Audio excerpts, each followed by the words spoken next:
The United Nations states that electricity access can play a significant role in improving learning outcomes at schools.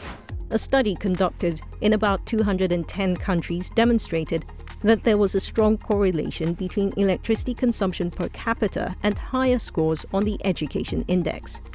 This is why the Energizing Education Program EEP component under the Nigeria Electrification Project NEP, being implemented by the Rural Electrification Agency REA, is committed to providing access to uninterrupted power supply to tertiary institutions in Nigeria.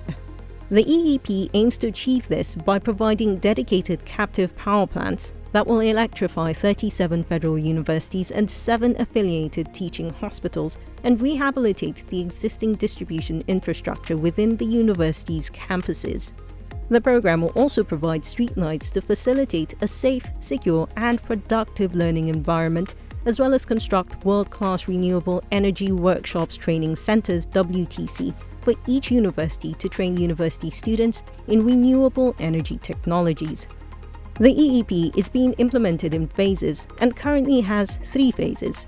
Phase 1 was funded by federal government through the national budget and has deployed solar hybrid power plants in 7 federal universities and 1 teaching hospital.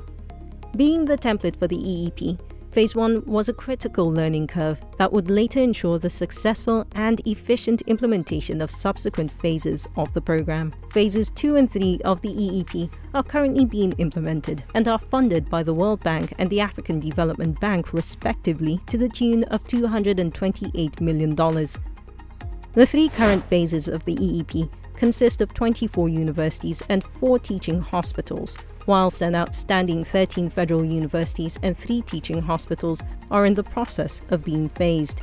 The coming phases of the EEP will potentially impact more than 350,000 students and about 43,000 academic staff, providing them access to uninterrupted power supply.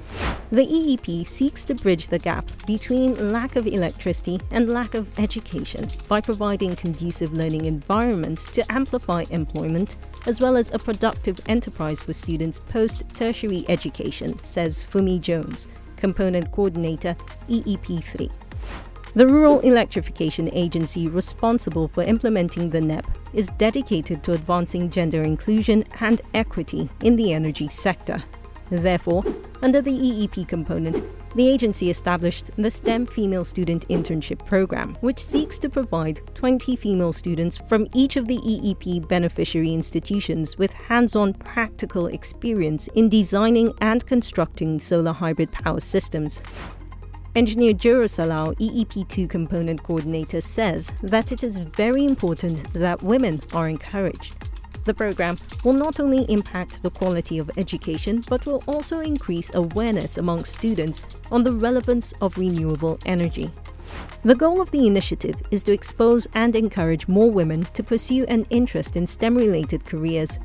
140 female students have already completed the STEM internship program successfully under Phase 1. According to Anita Otubu, Head, Project Management Unit of the NEP and Head of the Energizing Education Program EEP1, powering education has a direct correlation to socio-economic development in the long run, considering the potential of electricity access in providing quality education. Therefore, the EEP under the NEP will continue to scale up efforts to address the challenges of uninterrupted power supply in tertiary institutions, which has been a major barrier to effective learning, institutional operations, and student residency in Nigeria.